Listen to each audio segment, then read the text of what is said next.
This evening we're continuing our overview of the Old Testament book titled 2 Samuel. But before we examine the events that are found here in 2 Samuel 15, I should take a moment to put our text back into its context.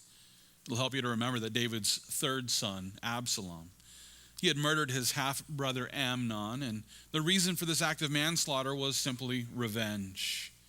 Remember, Amnon was guilty of raping Absalom's sister, Tamar, and rather than letting him get away with it, Absalom decided to take judicial matters into his own hands.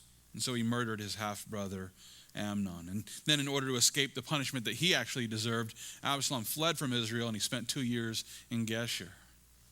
But then came the day when David was duped into allowing Absalom to return without punishment. And while you would think that he would have been a grateful son, you would think that he would be grateful for the mercy that he was shown. You think he would be grateful for the grace that his father and his king had shown him. Absalom wasn't grateful at all, but instead he was bitter. He was bitter about the lack of justice that his father failed to provide. He was bitter that his father had failed to provide justice for his sister Tamar. It's for this reason that Absalom decided to revolt against the rule and the reign of his father David. And he did this by convincing his kinsmen, the rest of Israel, to overthrow the throne of King David. Now, with all of this in mind, let's turn our attention to the events that unfold here in 2 Samuel chapter 15. If you would look with me, beginning there at verse 1, here we read, "After this it happened that Absalom provided himself with chariots and horses and 50 men to run before him." Now, I want to stop right here because here in the opening verse of this chapter, we find Absalom. He's now surrounding himself with a security detail. Well, it's possible that he was just wanting to present the appearance of being a politically important person. It's my guess that Absalom was actually suffering from crippling paranoia. As I just pointed out, he was a man who had taken judicial matters into his own hands. He felt like his father had failed to provide justice for his sister, and that is true. But rather than allowing the law to run its course, rather than demanding true justice from the judges of Israel, Absalom decided to murder his half-brother. And so I imagine that he was living with a constant concern that those who live by the sword end up dying by the sword. I'm guessing that he had a crippling fear that the avenger of blood was going to come a-calling on him. Well, regardless of the reason for his personal security detail, what we do know is that Absalom started calling his father's leadership into question. And with this in mind, if you would look with me, beginning at verse 2. Here we learn that Absalom would rise early and stand beside the way to the gate. So it was whenever anyone who had a lawsuit came to the king for a decision, that Absalom would call to him and say, "What city are you from?" And he would say, "Your servant is from such and such a tribe of Israel." Then Absalom would say to him, "Look, your case is good and right, but there is no deputy of the king to hear you." Moreover, Absalom would say, "Oh, that I were made judge in the land, and everyone who has any suit or cause would come to me, then I would give him justice." And so it was whenever anyone came near to bow down to him that he would put out his hand and take him and kiss him. In this manner, Absalom acted toward all Israel who came to the king for judgment. So Absalom stole the hearts of the men of Israel. Now, in order to grasp Absalom's plan here, it'll help you to know that the wisest elders of Israel would typically sit at the gates of their city. And then whenever the people of that city had a legal issue which needed some level of mediation, the people would simply seek justice from the elders of Israel who were seated at the gate. And as you might imagine, there were times when the legal matter was too difficult for the elders to decide, or maybe there was some disagreement amongst the elders there at the gate. And it was at that point in time when those people would then be sent to Jerusalem so that the king could make a final decision concerning their case. And knowing that this was the way that things worked, well, Absalom decided that he would rise up early in the morning and go stand on the road that led to the gate of Jerusalem, where the judges of Jerusalem would sit and the elders of Israel would sit. And there they would gain access to the king of Israel. It was there where Absalom would call the authority of his father into question. And he would do this by telling the people who were seeking justice that his father was just too busy to help them, and he had failed to delegate someone who could actually accomplish the task. And so he's saying, I'm your man. I'm the guy that can accomplish this for you. Well, then after presenting the people of Israel with this distorted accusation about his father David, Absalom would go on to present himself as the solution to all their problems, and he would embrace them and kiss them and love on them and just make them feel like they've been heard and accepted. And basically Absalom was attempting to convince the people of Israel that he was the one who could truly restore justice to the land of Israel. I'm guessing that he truly believed that he would do a better job than his father. Clearly, this was nothing more than a delusion of grandeur, which oftentimes affects those who are very self-centered. And that's true of Absalom here. He's so self-centered that he just thinks that his father was a complete failure and he would do a way better job. And yet, I would argue that Absalom was suffering from self-delusion. In order to prove my point, I should first remind you that Absalom was already guilty of perverting justice. He had already proven that he doesn't really grasp biblical justice. And we see this in the fact that he decided that his half-brother Amnon deserved to die after raping his sister. Now, there is no doubt that this act of rape was horrific. It's horrible. But does it deserve capital punishment? And biblically, the answer is no.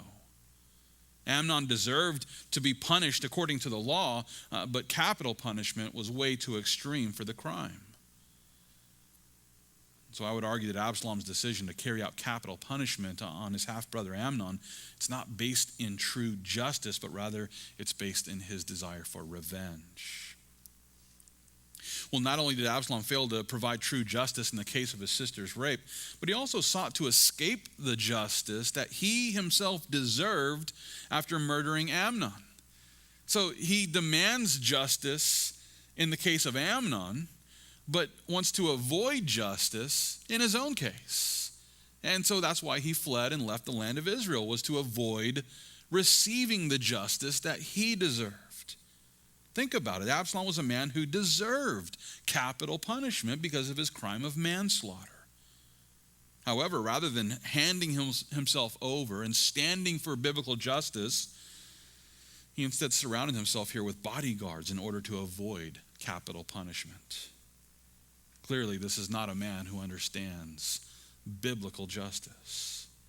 Finally, we should notice again the lie that Absalom was presenting there in verse 4. Notice again there he declares, "Oh, that I were made judge in the land, and everyone," not some people, but everyone who has any suit, not some suits, but all the suits or causes would come to me, then I would give him justice. Wow. That's a huge claim.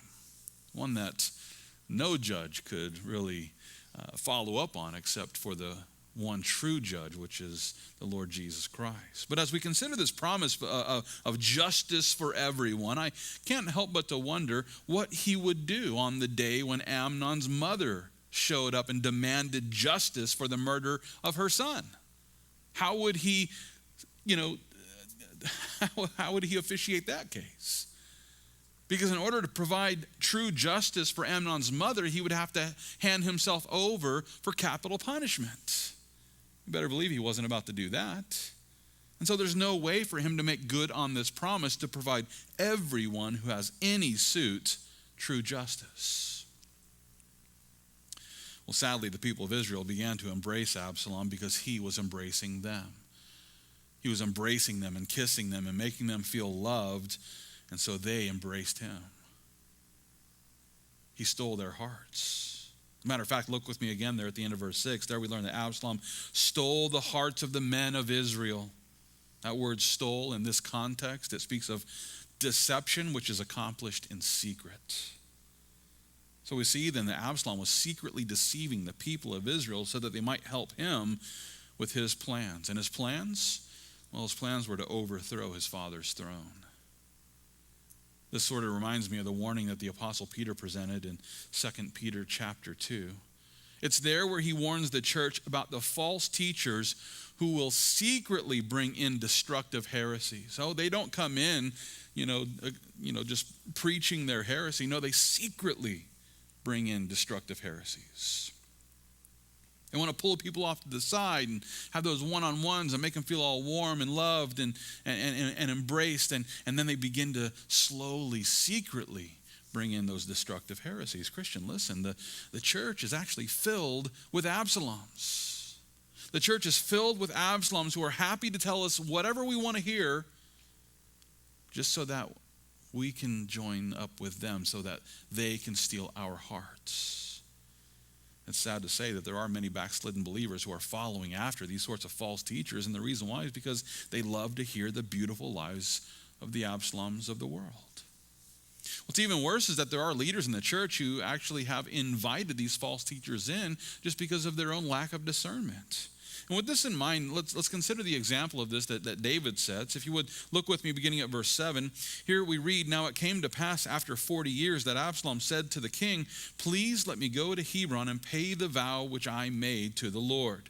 For your servant took a vow while I dwelt in Geshur in Syria, saying, if the Lord indeed brings me back to Jerusalem, then I will serve the Lord.' And the king said to him, 'Go in peace.' So he arose and went to Hebron."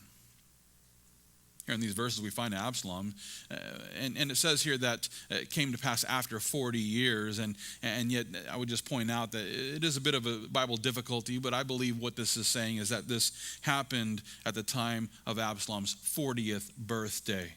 I believe he was 40 years old when he began this secret insurrection, and when he was taking this insurrection to the next level. And while he was presenting himself here as being this submissive servant who simply wanted to go to Hebron and honor the Lord and honor the vows that he had made, Absalom was actually devising a way to dethrone David. And it's sad to say that all of this was happening not only right under David's nose, but by his authority. David was the one who said, "Yeah, sure, go to Hebron. Go in peace. Go with my blessing. Go with my approval." Not only that, I'll remind you that David, he's the one who allowed Absalom to return without facing the biblical justice that he deserved. And it would have been one thing if Absalom would have come back saying, I blew it, I'm completely guilty, and threw himself at the mercy of the court. And it'd be one thing if he was a repentant man. And then to see David turn around and say, "Okay, we forgive you, But that's not the way it went. He was not a repentant man. And yet he was given forgiveness. That being the case, Absalom's insurrection was actually enabled by the king of Israel. David was the leader who was enabling his son to create this insurrection right under his very nose. And in similar fashion, there are many leaders in the church today who are enabling false teachers to deceive the masses by endorsing their ministries and by selling their books. I can't even tell you how many times I've gone into Christian bookstores, whether inside a church or outside, and seen teachers that I know are not Christian. Teachers that I know are heretics, and yet there's their book on the shelf. And it's sad to say that too many Christians come along, that pastor endorses that teacher, and so he must be all right. Don't think for 1 minute that just because the book is being sold in a Christian bookstore, or because the CD is on the shelf of the local Christian bookstore, or because the band played at some popular church in town, that they must be Christian then. Listen, there's a lot of pastors that have zero discernment when it comes to these sorts of issues. And much like David, they're allowing these false teachers to just breed their insurrections against Christ within the context of the church. It's for this very reason that Paul warned Pastor Titus about the deceivers who were subverting whole households. And so if you think that I'm just kind of, much too paranoid about nothing, Paul told Titus that these deceivers were coming along and subverting whole households there in the first century. Paul tells Titus that they're teaching things that they ought not for the sake of dishonest gain.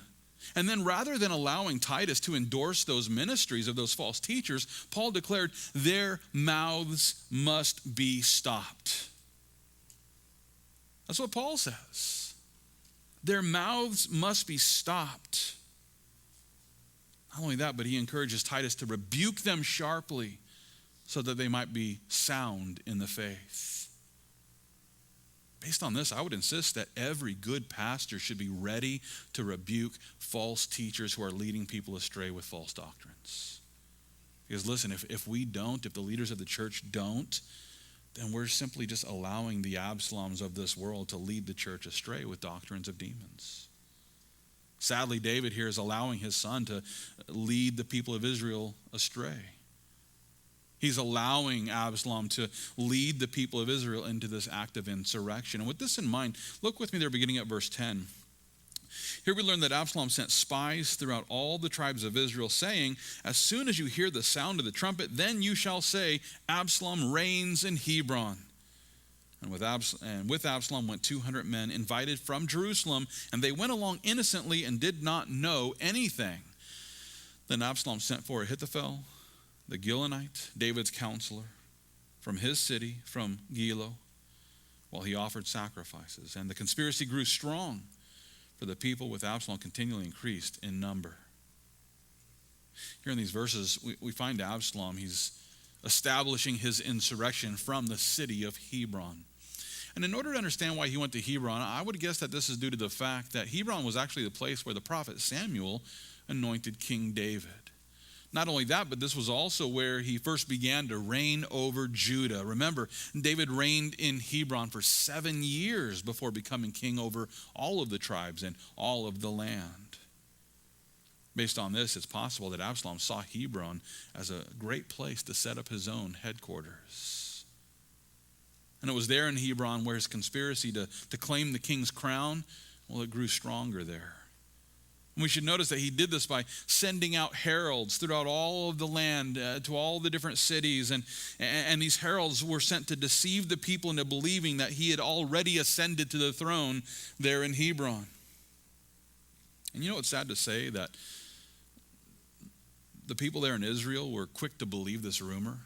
That just because someone stood up and said, oh, Absalom's reigning in Hebron, that the people in these cities were like, oh, it's the truth then. Someone said it. I saw it on the internet. It's got to be true. They didn't spend any time examining the evidence of this statement. It was just believed. This is precisely why Absalom invited these 200 men who were innocent. They didn't know anything about this. That he invited them so that they would take the testimony of this back to David. As a matter of fact, look with me there beginning at verse 13. Here we learn that a messenger came to David saying, the hearts of the men of Israel are with Absalom.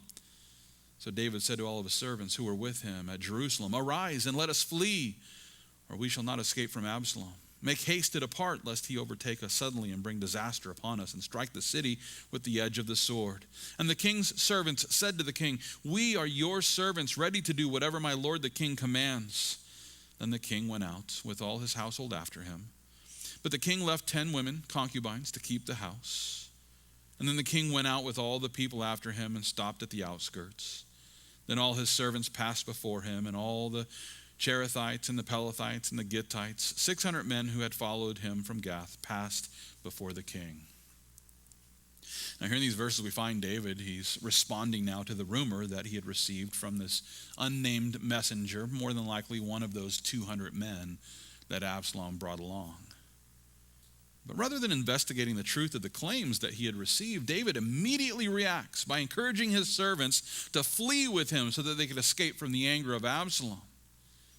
As we consider his rapid response to this rumor, we must not fail to recognize that it's always better to investigate the reports that we receive before reacting. It's the emotional drive for us to react first and investigate later, but that's wrong. We should investigate first before we react. One reason why is due to the fact that there are many people who, like that unnamed messenger, they're just reporting what they heard, and yet what they heard was incorrect.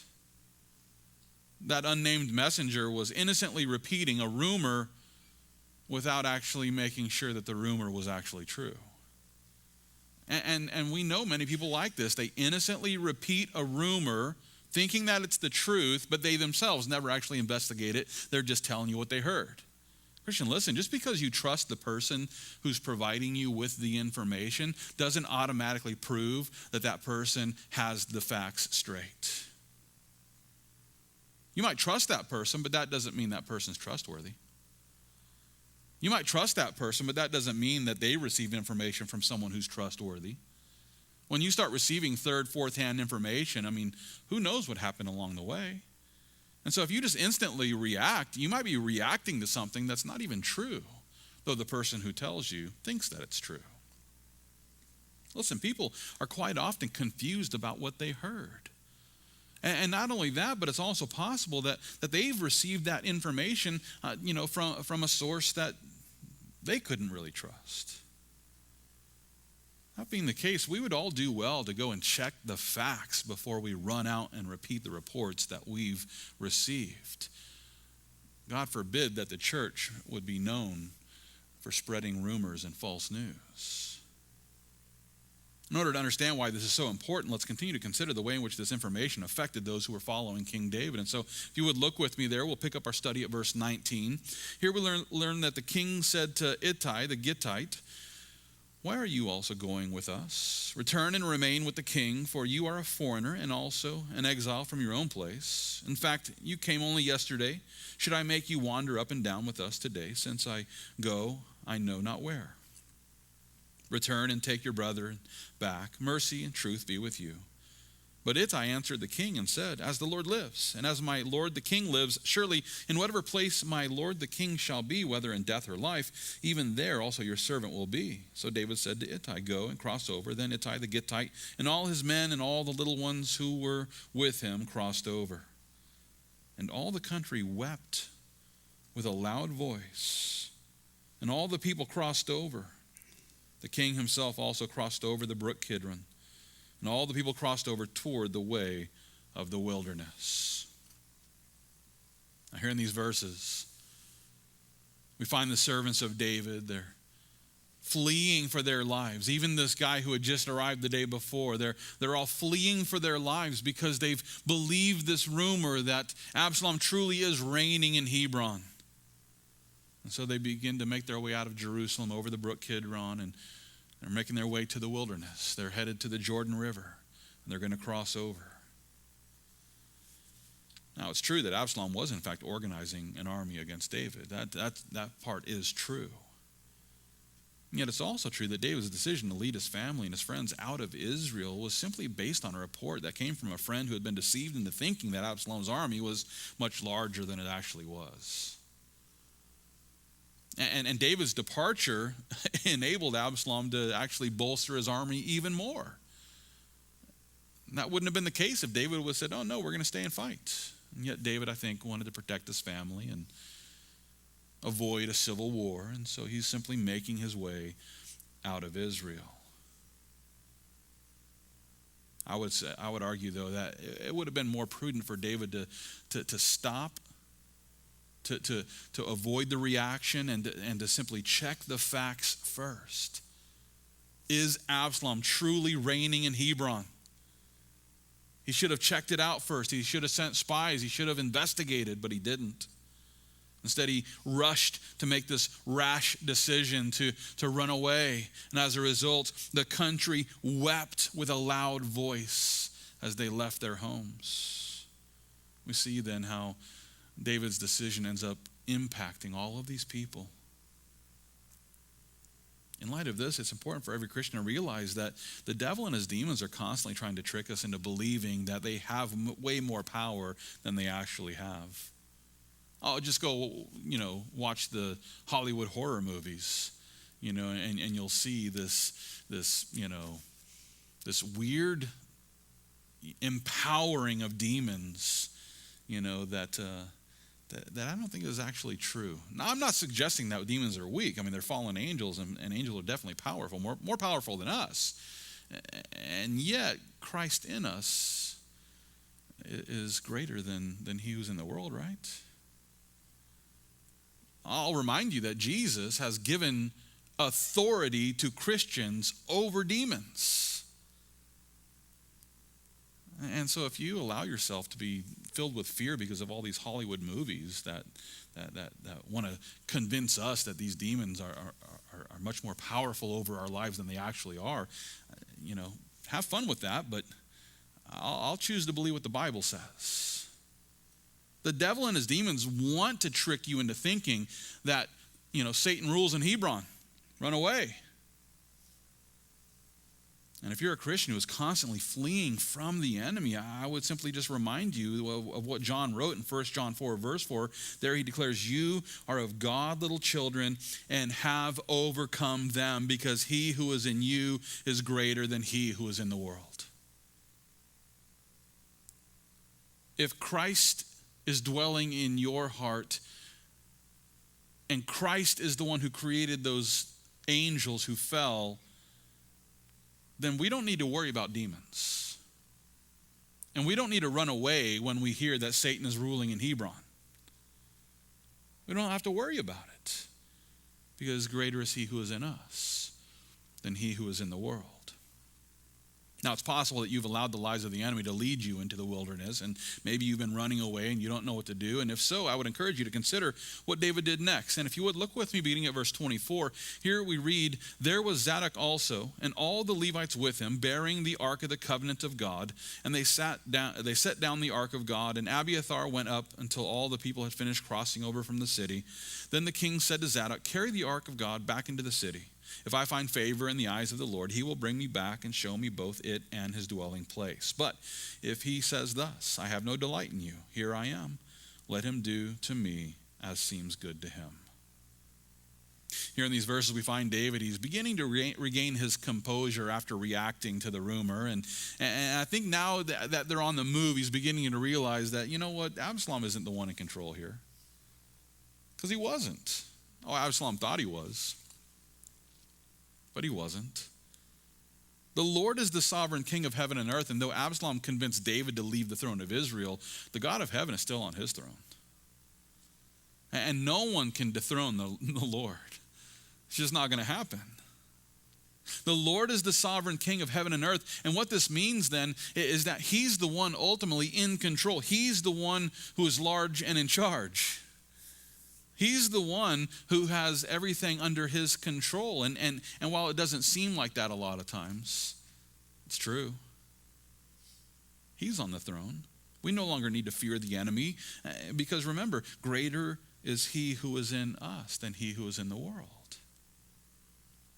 Paul confirms this for us in his second letter to Pastor Timothy. There he declares, God has not given us a spirit of fear, but of power and of love and of a sound mind.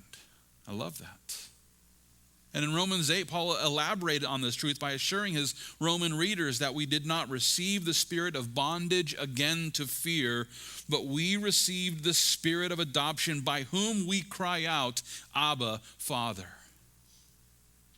If you're filled with fear tonight and you're running to the wilderness because the enemy's got you all afraid, I would just say, if you're a Christian, then you need to cry out, Abba, Father. You need to cry out to God. He's the one on the throne, and he's the one that can take care of business for you. If your heart is filled with fear because you're certain that the enemy is trying to destroy your life, let me assure you, he is trying to destroy your life. Don't wonder about it. I'm here to tell you that's the case. He's seeking those that he can devour. And yet, greater is he who is in the Christian than he who is in the world. We haven't been given a spirit of fear, but a spirit of adoption. And through that spirit of adoption, we cry out to God the Father and say, you're our Father. You're our Daddy. Take care of us. And he does. The born-again believer doesn't need to run. We don't need to flee from the enemy. No, instead, we should simply cry out to the Father.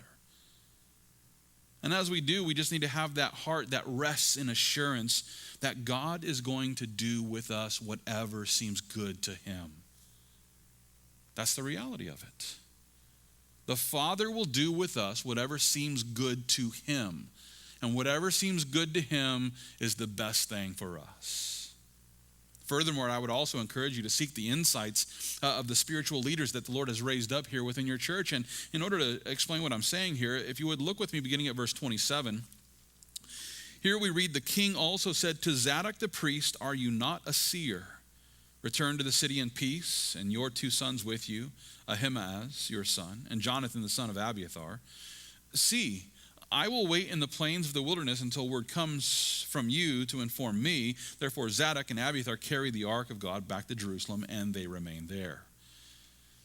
Now here in these verses, we find David, he's asking Zadok the priest to return so that he might provide him with intel from on high. And in order to explain what I mean, we should notice again there in verse 27, there David asks, are you not a seer? Or in other words, he's saying, are you not a prophet? Prophets were known as seers at this point in time. And so he's asking, are you not a prophet? Do you not have the gift of prophecy? Can you not receive prophetic revelation from the Lord? And then after asking this question, it's interesting that in the Hebrew here, we find David taking the same Hebrew word, which is translated seer, back in verse 27, and he uses that Hebrew word to present Zadok with the command to see in verse 28. He's saying, hey, aren't you a seer? Well, then see. I love it. David is basically saying, if you're really a seer, then go back to Jerusalem and seek the prophetic word of the Lord in regard to the revolt of Absalom.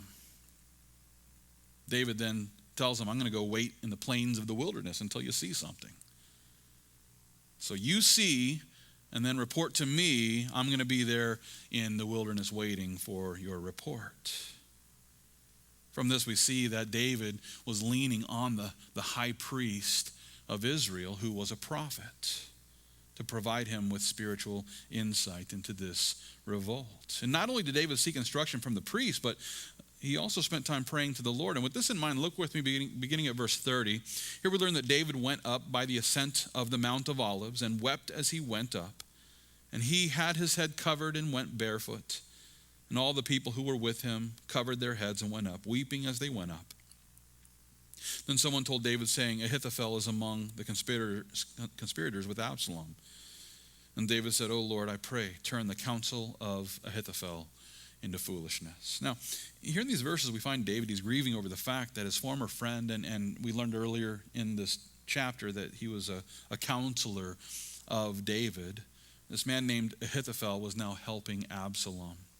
And knowing that Ahithophel was a man who had provided him with wise counsel before, well, David knew that this could be trouble for him. And so he took the time to pray. He sought the Lord in prayer. And in this prayer, he asked the Lord to confuse the mind of Ahithophel so that the counsel that he gave to Absalom was nothing more than foolishness. I like that. He's praying that the Lord would confuse the words in the mind of Ahithophel. Now, this prayer is not a bad prayer. If I'm being completely honest tonight, I have to say that I've prayed some of these prayers before.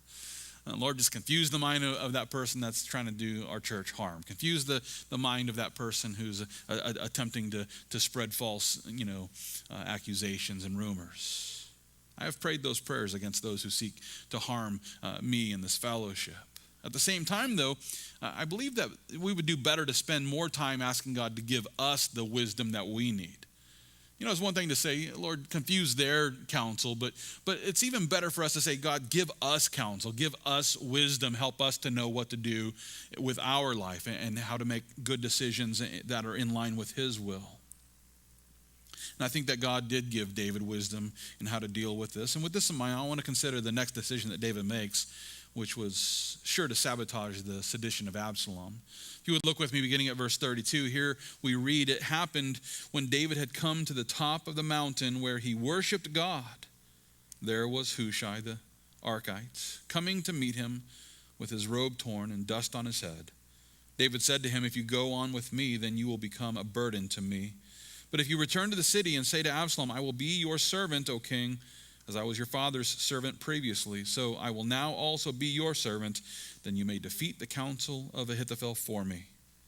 And do you not have Zadok and Abiathar, the priests, with you there? Therefore it will be that whatever you hear from the king's house, you shall tell to Zadok and Abiathar the priests. Indeed, they have there with them their 2 sons, Ahimaaz, Zadok's son, and Jonathan, Abiathar's son. And by them you shall send me everything you hear.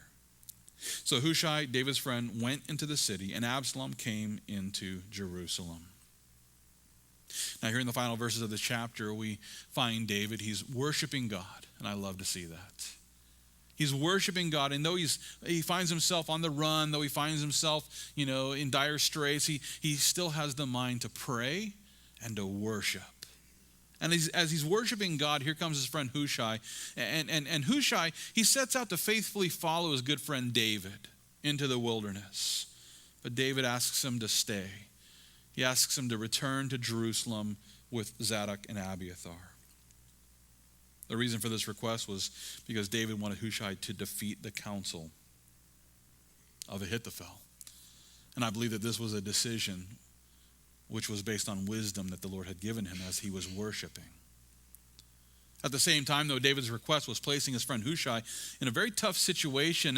And the reason why is because he's basically sending his friend back into the lion's den where he was being sent to overthrow or overcome the counsel of Ahithophel.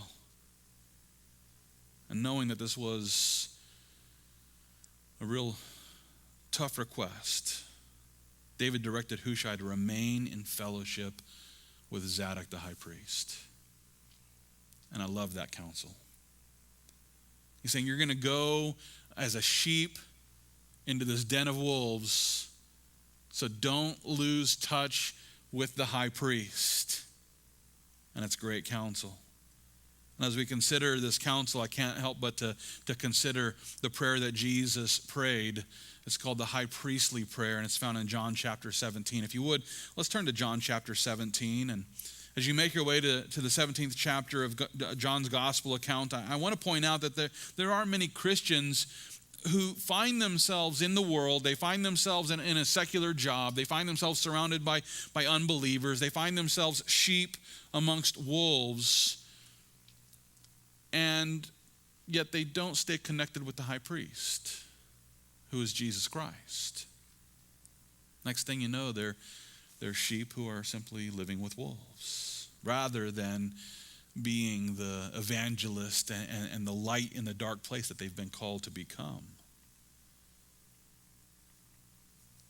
If that sounds like something that you're struggling with, I must insist that the Christian has been called to be in the world, but not of the world.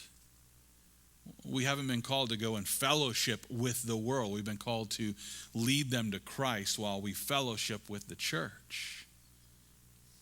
I like the way that the Lord puts it here in his high priestly prayer. If you would look with me there at John chapter 17. We'll begin reading at verse 14, because here Jesus is praying to the Father, and he declares, I have given them your word, and the world has hated them because they are not of the world, just as I am not of the world. I do not pray that you should take them out of the world, but that you should keep them from the evil one. They are not of the world, just as I am not of the world. Sanctify them by your truth. Your word is truth. As you sent me into the world, I also have sent them into the world. And for their sakes, I sanctify myself, that they also may be sanctified by the truth. Christian, listen, much like David, the Lord has sent us into the world. The Lord is calling us to go into the workplace, and regardless of whether you're a teacher or a tax collector or a traffic cop or whatever the case may be, you're there to be a missionary. You're there to be light in the darkness, and you're living as a sheep amongst wolves. You're a Hushai amongst Absaloms. And it's for this reason that David tells Hushai, stay connected with the high priest. And so Jesus also is saying, stay connected with the high priest. Jesus is our high priest. And we must remain connected to him in order to be in the world, but not of the world. The Lord is calling us to serve him here in this world, and yet we're surrounded by the enemy. And it's so easy for us to be filled with fear and find ourselves fleeing for the wilderness. And yet, if we would just simply stay connected with the high priest, if we would simply stay connected to Jesus Christ and walk by faith with him, well, then we can continue to serve our Savior while working in the camp of Absalom. Therefore, I encourage you this evening, stay connected with the Lord Jesus Christ, both through prayer, through devotional time with the Lord in His Word, and then also through fellowship with the church. It's crucial for every Christian to stay connected with our high priest Jesus, and as we do, He sanctifies us by His truth. As we remain connected with Him, He sanctifies us and enables us to walk in His eternal victory, even as we serve Him in the camp of Absalom.